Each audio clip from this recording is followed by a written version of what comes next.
नमस्कार, नमो नारायण भक्तों, स्वागत है आप सभी का। भक्तों आइए हम सभी जया एकादशी व्रत कथा श्रवण करेंगे।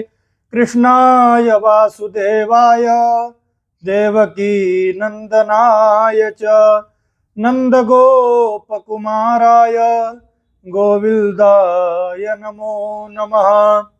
कृष्णस्त्वदीय पदपङ्कज पंजरान्ते अद्येव मे विशतु मानसराजहंसः प्राणप्रयाण समये कफवातपित्तैः कण्ठावरौ धनविधौ स्मरणं कुतस्ते कण्ठावरौ धनविधौ स्मरणं कुतस्ते। भक्ति भक्त भगवंत गुरु चतुर नाम वपुये तिनके पद वंदन किए मेटत विघ्न अनेक। बोलो श्री कृष्ण कन्हैया लाल की जय, द्वारिकाधीश की जय, लक्ष्मी नारायण भगवान की जय। भक्तों हाथ में पुष्प ले लीजिए, तुलसी पत्र ले लीजिए। आइए ध्यान से भगवान श्री हरि की जया एकादशी व्रत की कथा श्रवण करेंगे। भक्तों सौनक आदि 88,000 ऋषि मुनियों ने सूत जी महाराज से प्रश्न किया कि हे सूत जी महाराज, माघ मास के शुक्ल पक्ष की जया एकादशी व्रत की क्या कथा है, इस एकादशी व्रत की महिमा क्या है, सभी विस्तार पूर्वक बतलाइए।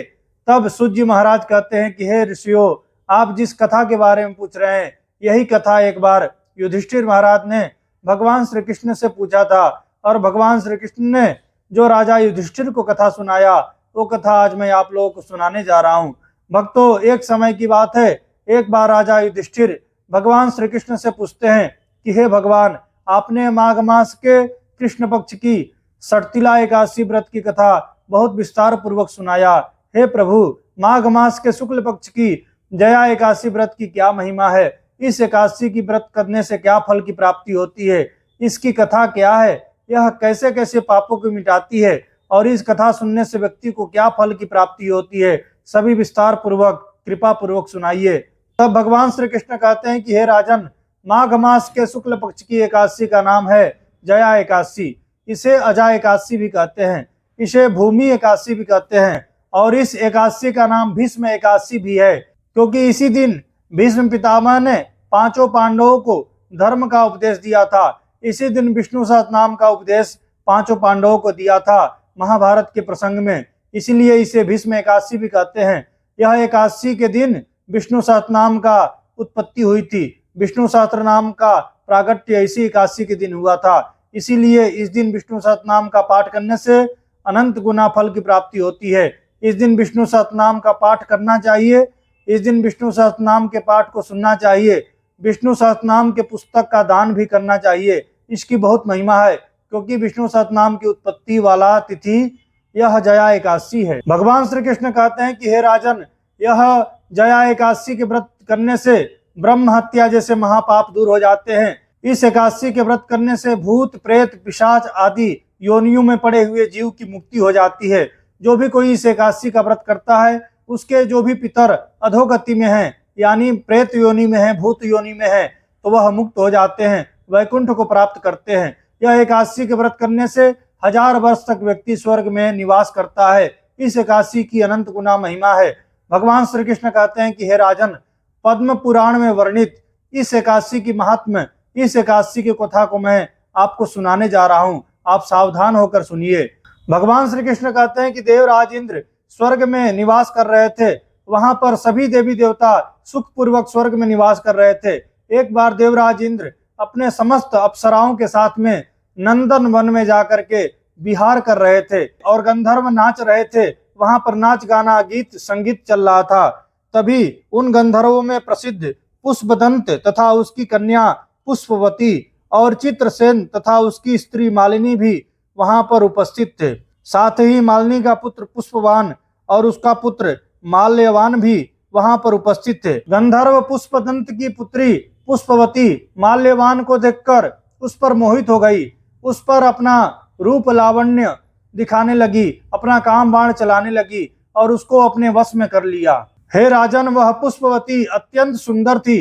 वे दोनों पुष्पवती और माल्यवान देवराज इंद्र को नाच गान करके रिझाने लगे, नाचने लगे, गाने लगे, परंतु आपस में मोहित हो जाने के कारण वे उनका चित्त भ्रमित हो गया था।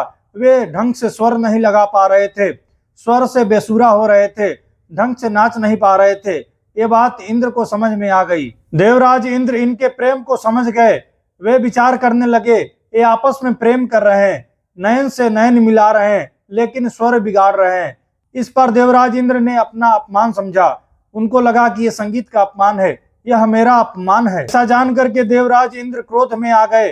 देवराज इंद्र ने उन्हें श्राप दे दिया, हे मूर्खो, तुमने मेरी आज्ञा का उल्लंघन किया है, धिक्कार है तुम्हें, तुमने मेरा अपमान किया है। जाओ तुम दोनों स्त्री और पुरुष होकर के मृत्यु लोक में महान पिशाच योनि में भ्रमित हो, महान पिशाच योनि को प्राप्त हो और अपने कर्म को भोगो। ऐसा श्राप दिया है देवराज इंद्र ने। श्राप सुन करके दोनों रोने लगते हैं, आंखों में आंसू थे, दोनों बड़े दुखी हुए, परंतु इंद्र का श्राप था।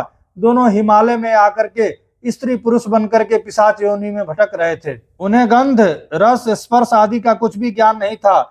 वहां उनको महान कष्ट, दुख प्राप्त हो रहा था। हिमालय पर दोनों को महान कष्ट और दुख प्राप्त हो रहा था। उन्हें एक क्षण के लिए भी नींद नहीं आती थी, उन्हें चैन नहीं आता था, बड़ा कष्ट और बड़ा दुख पा रहे थे। वहां पर हिमालय में ठंड थी, शीतकालीन में वे दोनों बेचारे ठिठुक के रहते थे, दोनों के रोंगटे खड़े रहते थे, दोनों के दांत कटकटाते थे, बड़े कष्ट और दुख पा रहे थे। एक दिन पिशाच ने अपने स्त्री से कहा कि हमने पूर्व जन्म में कौन सा ऐसा महान पाप किया था जिसके कारण हमें पिशाच योनि प्राप्त हुई। पिशाच योनि में हम ढंग से खा नहीं सकते हैं, पी नहीं सकते हैं, हमें महान कष्ट प्राप्त हो रहा है। इससे अच्छा तो नरक है, नरक में जाना ठीक है, परंतु पिशाच योनि को प्राप्त करना ठीक नहीं है। भक्तों, यहाँ पर सीख लेने वाली बात है, कभी भी भूल करके भी सुसाइड नहीं करना चाहिए, आत्महत्या नहीं करना चाहिए। आप एक छोटे से दुख को छोड़ के जाते हैं, परंतु आप महान दुखों के दलदल के सागर में गिर जाते हैं। वहां पर इतने बड़े कष्ट हैं, इतने बड़े दुख और पीड़ा है कि उस पीड़ा को बयां नहीं किया जा सकता है शब्दों में। वह अत्यंत ज्यादा कष्ट और भयावह होता है। जो व्यक्ति फांसी लगा करके मर जाते हैं, जो आग लगा करके मर जाते हैं, जो लोग कुआं में कूद करके मर जाते हैं, जो लोग नदी में कूद करके अपने जीवन नष्ट कर देते हैं, भक्तों, इससे बड़ा महान पाप और इससे बड़ा कष्ट कुछ भी नहीं है। क्योंकि प्रेत योनि जो प्राप्त होती है, यह बड़ा भयावह होती है, बड़ा कष्टकारी होती है। ये स्वयं प्रेत ही बोल रहा है कि इससे अच्छा नरक में रहना ठीक है, परंतु प्रेत योनियों को प्राप्त होना ठीक नहीं है। भक्तों, इससे सीख लेना चाहिए। इसके बाद पिशाच बोलता है कि ठीक है, अब तो हमें कभी भी भूल से भी कोई पाप नहीं करना है, हमसे कोई पाप न बने, इसका ध्यान रखना चाहिए। ऐसा विचार करके दोनों लोग समय बिताने लगे, समय व्यतीत करने लगे।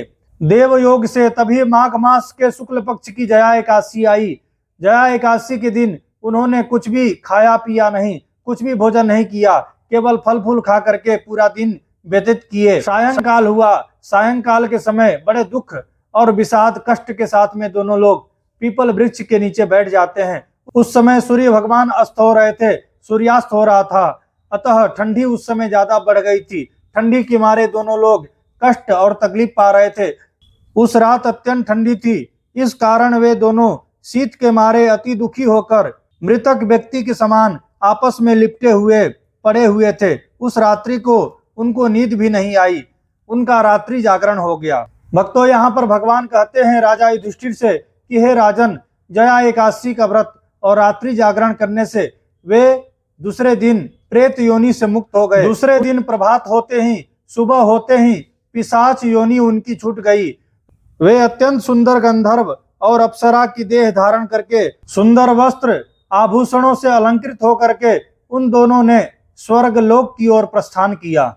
उस समय आकाश में देवतागण उनकी स्तुति करते हुए उनके ऊपर पुष्प वर्षा कर रहे थे।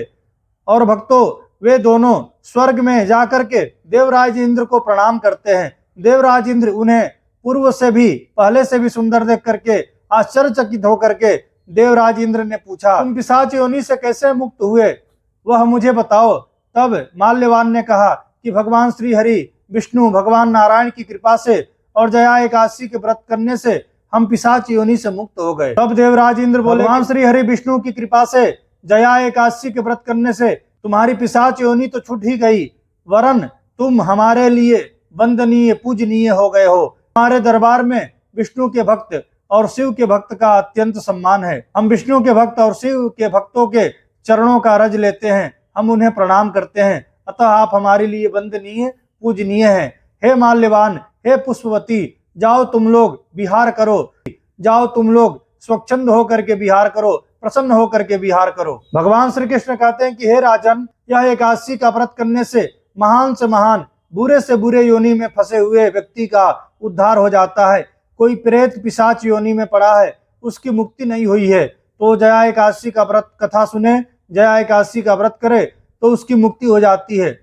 जो उसके परिजन, उसके सगे वाले, उसके सगे संबंधी उसके निमित्त जया एकादशी का व्रत करते हैं और उस जया एकादशी के व्रत का पुण्य उसे देते हैं, तो वो पिशाच योनि में पड़ा हुआ जीव मुक्त होकर के भगवान के धाम को प्राप्त करता है। अथवा जो बुरे योनि में फंसा है, वह जीव जया एकादशी का व्रत करे तो उसे भूत प्रेत इत्यादि योनि से मुक्ति मिलती है और वह भगवान के धाम में जाता है। भगवान श्री कृष्ण कहते हैं कि जिसने माघ मास के शुक्ल पक्ष की जया एकादशी का व्रत कर लिया, उसने मानो सारे व्रत पुण्य यज्ञ इत्यादि कर लिया है। जो मनुष्य जया एकादशी का व्रत करते हैं वे 1000 वर्ष तक स्वर्ग में निवास करते हैं। जया एकादशी के व्रत करने वाले को संपूर्ण यज्ञ जप तप साधन भक्ति भाव तपस्या करने का फल प्राप्त होता है। जया एकादशी की अनंत महिमा है। जो कोई व्यक्ति इस कथा को सुनता है तो उसके पूर्वजों का उद्धार होता है, वह कभी अधोगति को प्राप्त नहीं करता है, वह भूत प्रेत इत्यादि योनियों में नहीं जाता है और योनियों में नहीं भटकता है। भक्तों, यह जया एकादशी व्रत कथा की अनंत महिमा है। आप लोग यह जया एकादशी व्रत की कथा सुने हैं। अच्युतम केशवम राम नारायणम कृष्ण दामोदरम वासुदेवम हरिम श्रीधरम माधवम गोपिका वल्लभम जानकी नायकम रामचंद्रम भजे। हरे राम राम राम हरे हरे, हरे कृष्ण कृष्ण कृष्ण हरे हरे, हरे राम राम राम हरे हरे, हरे कृष्ण कृष्ण कृष्ण हरे हरे। बोलो श्री एकादशी महारानी की जय, लक्ष्मी नारायण भगवान की जय, द्वारिकाधीश की जय, कृष्ण कन्हैया लाल की जय। जया एकादशी व्रत कथा भगवान श्री कृष्ण चरणार्पणमस्तु। ओम विष्णवे नमः, ओम विष्णवे नमः, ओम विष्णवे नमः। भक्तों, यह जया एकादशी व्रत कथा थी। आपको अच्छा लगा हो तो आप इसे लाइक कीजिएगा, चैनल पर नए हैं तो इसे सब्सक्राइब कर लीजिएगा, बेल आइकन को दबा दें ताकि मैं कोई भी वीडियो अपलोड करूं उसका नोटिफिकेशन आप तक पहुंचे। आप सभी को श्री हरि, आप सभी को नमो नारायण। ओम श्री मात्रे नमः।